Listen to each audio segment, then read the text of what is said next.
Egunon, españoles que no pudieron serlo. La verdadera historia de la independencia de América, por mi amigo José Antonio Ullate Fado. Digo mi amigo no porque le haya conocido personalmente, que no, sino porque la relación epistolar que tuvimos en su momento fue grata y cercana y tuvo a bien responder mis conversaciones, y seguramente confío en ello, en que si me lo encontrara hoy, tiempo después de nuestra relación epistolar, tengo para mí que tendríamos una conversación simpática con un bebestible, se podría decir con una cerveza o con un café en la mano, pero es que yo soy abstemio y no tomo café, con lo cual seguramente con un refresco o con un vaso de leche con cacao. Cualquiera de las circunstancias es válida para poder conversar no solamente de este libro, sino de otras cosas que han podido pasar posteriormente. ¿Por qué este libro? Cuando probablemente para alguien como yo sería uno de esos libros que no estaría destinado a leer. En parte porque soy culpable de leer todo y a todos. Y este libro, de españoles que no pudieron serlo, aunque no pueda parecerlo, es un libro que cualquier gechale debería leer, y cualquier persona que se considere independentista en el Estado español merece revisarlo. Vamos a lo que pone detrás. En 1980 toda Hispanoamérica era España. 15 años más tarde, el 95% de los territorios del imperio se habían independizado y más de la mitad de quienes entonces eran españoles dejaron de serlo. Con la España peninsular invadida por Napoleón, América vivió una auténtica guerra civil. La población y sus dirigentes se dividieron en la lealtad a la corona, y sus nombres como Simón Bolívar, el vasco Bolívar, José de San Martín, Bernardo Higgins, Agustín de Iturbide, también vasco, Hidalgo o el cura Hidalgo pasaron a la historia e incluso a la leyenda. Pero ¿está dicho todo esto sobre el contexto psicológico y moral de estos hechos? ¿Pudo evitarse el desmembramiento de una unidad política que había desafiado con éxito el paso de los siglos? ¿Cuáles fueron las verdaderas causas del descontento americano y de la insurgencia? ¿Había suficientes razones para romper el imperio? José Antonio Ullate Fado se adentra en estas cuestiones de extraordinaria complejidad y las despeja para ese lector que desde la hispanidad ibérica o transatlántica aún se pregunta qué impulsó una separación que solo convino a nuestros adversarios. Pongamos que aquí se habla de Hispanoamérica. ¿Qué es Latinoamérica? No me estoy desviando. Latinoamérica era la forma del tiempo de Napoleón III a finales del siglo XIX para tratar de incorporar a Francia a la Unión Latina, con Francia y Portugal, con Portugal y España, Francia y Portugal. Recordemos que hubo en ese momento una llamada Unión Latina entre Portugal, Francia, España e Italia, que incluso llegó a esbozar una moneda única, y bueno, hubo un proyecto que acabó descarrilando, evidentemente, porque ya la gente se ha olvidado de todo eso. Lo latino era tratar de ponerse ellos en jefe, ellos los jefes. Francia, como era la potencia, no digamos emergente, porque había tenido momentos buenos y momentos malos también en el pasado, pero digamos que era la potencia que quería empezar a volver a sobresalir sobre la decadente España y todo lo demás en el espacio americano. Y por tanto, ¿cuál podía ser el vínculo que podían establecer, hablando de manera intelectual, con las colonias españolas en América? El término de latinos. Y de ese imperialismo ha quedado el término Latinoamérica, que se han apropiado para tratar de diferenciarse y confrontar el hecho hispano, o ibérico, o español. Decir latinoamericano es una forma de decir que no son españoles. Pero digamos que cuando se habla de colonias españolas en América se está cometiendo un error impresionante, porque no eran colonias. Ese es uno de los elementos que suele faltar a la hora de la explicación de las independencias americanas, sobre todo tras el extrañamiento mutuo de la península ibérica y de la América hispana, que se produce a lo largo del siglo XIX y también en el XX y continúa en el XXI. ¿Cuál es? La Constitución de Cádiz de 1812. ¿Por qué? Porque es un elemento que extraña la forma de organizarse a los territorios americanos, que eran tan españoles como cualquier virreinato en la península.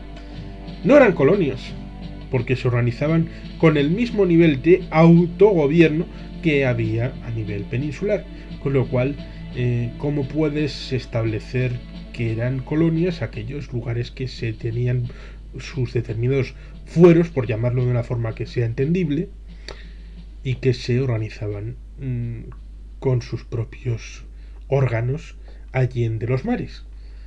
Y por tanto, esa forma de encapsular dentro de un organismo como es una constitución muy francesa, es paradójico. En plena lucha de independencia, término que se acuña después, de independencia contra el francés, se está construyendo una constitución afrancesada en Cádiz bajo la protección del inglés. Lo cual es paradójico, entretenido y divertido.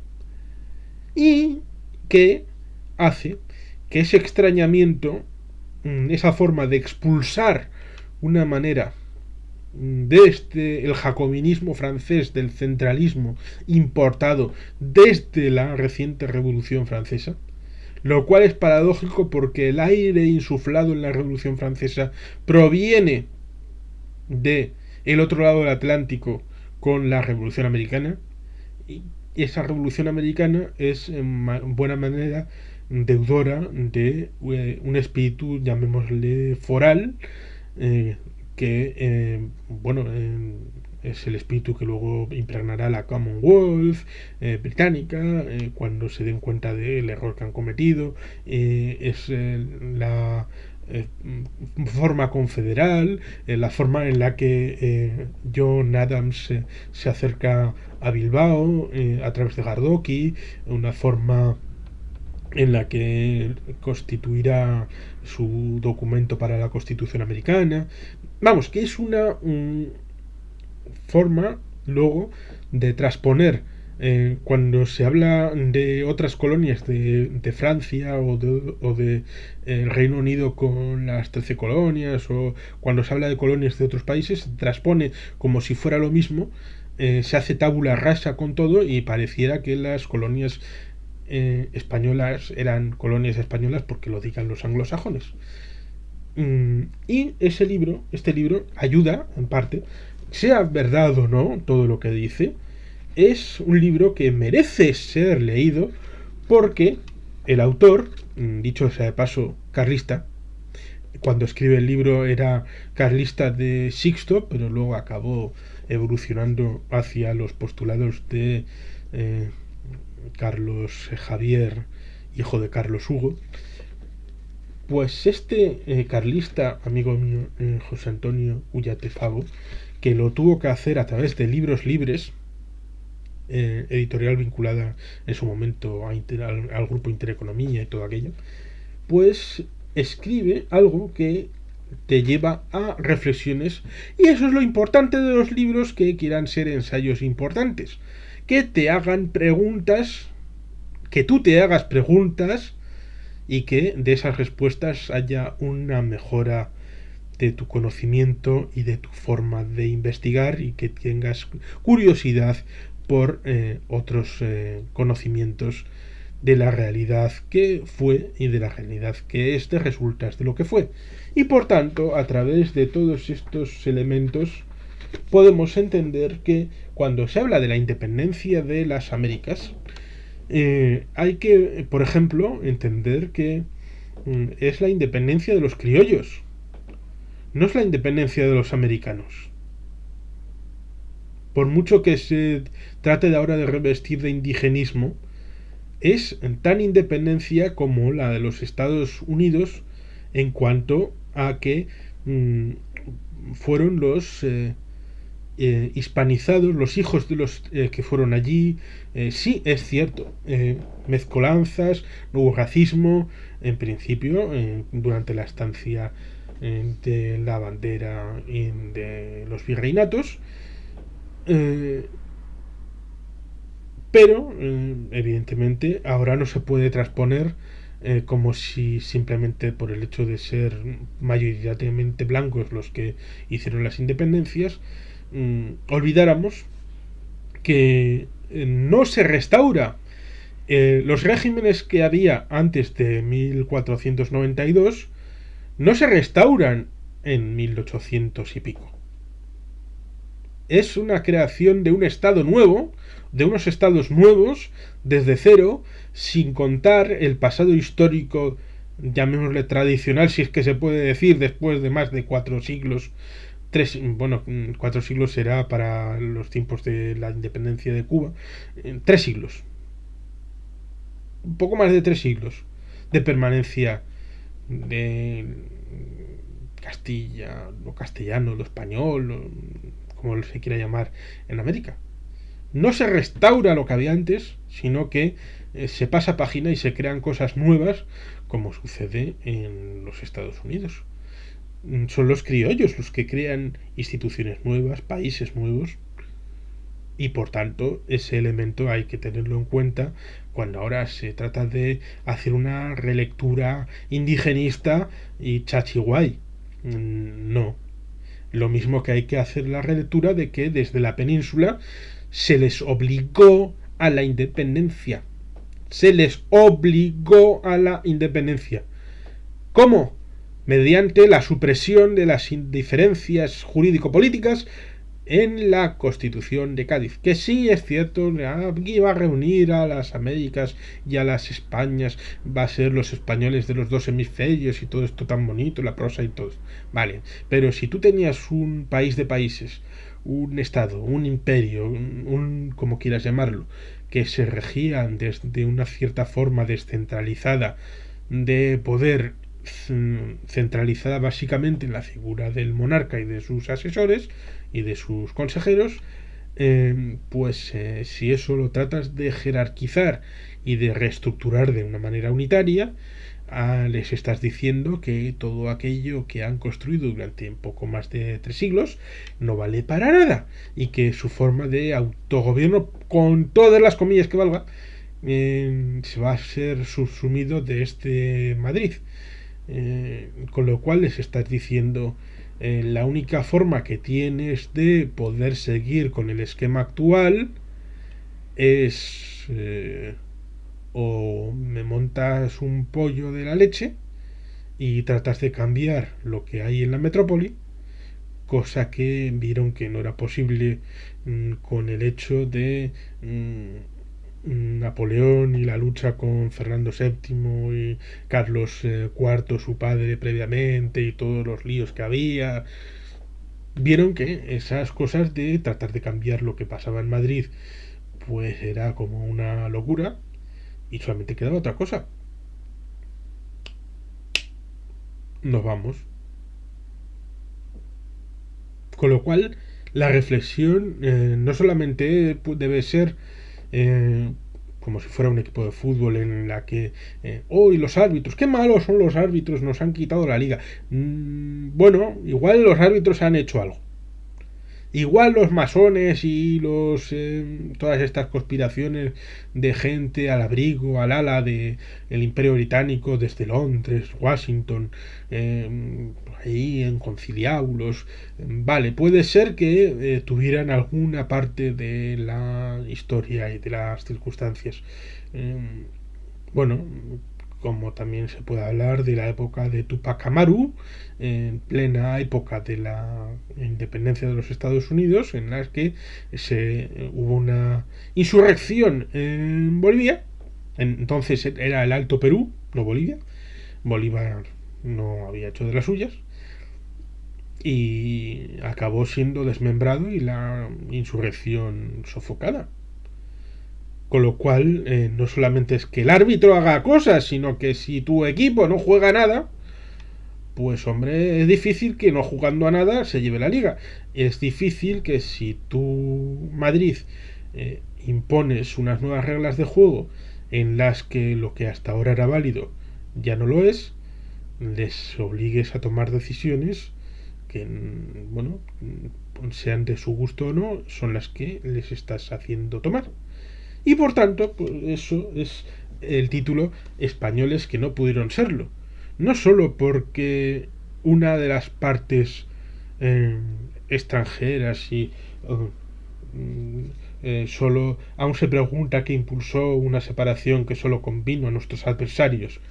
Es cierto, puede ser, pero también los propios sí jugaron un papel decisivo a la hora de forzar a los americanos, a los criollos, a tomar la decisión de tomar unas decisiones que favorecían a los adversarios de las Españas. Y por tanto la reflexión ha de ser completa y el cuadro ha de ser completo, porque si no, no se entenderá la escasísima relación que hay en el siglo XIX y en el siglo XX y en el siglo XXI entre ambos lados del Atlántico, y como pues ahora sigue siendo un patio trasero de los Estados Unidos, y España pues es como la madrastra que todo el mundo acaba teniendo tentación de tirar piedras, sobre todo cuando van mal dadas, sea en Argentina, sea en Venezuela y sea en otros países, como ahí está la hemeroteca para en los últimos 20 años ir a ceder la hemeroteca de cuando venían mal dadas, echarle la culpa a España y los españoles. Ahí está para que la gente empiece por este libro. Lo recomiendo vivamente. Tal es así que si uno se acerca a Twitter, probablemente encontrará que un servidor he sido el prácticamente único que ha hecho recomendación de este libro en redes sociales. ¿Por qué? Pues porque yo considero que es un libro imprescindible para reflexionar y hacer reflexiones acerca de todo este periodo de las independencias en América y del tratamiento del propio Estado español con diferentes modelos que han existido, existen, de diferentes tipos de administración, de forma de gestionar los impuestos de diferentes haciendas que existen y que si quieren que sigan existiendo, pues será cambiando el rumbo que han tenido en los últimos 2 siglos. Eskerrik asko, agur berobat, beti gelpean.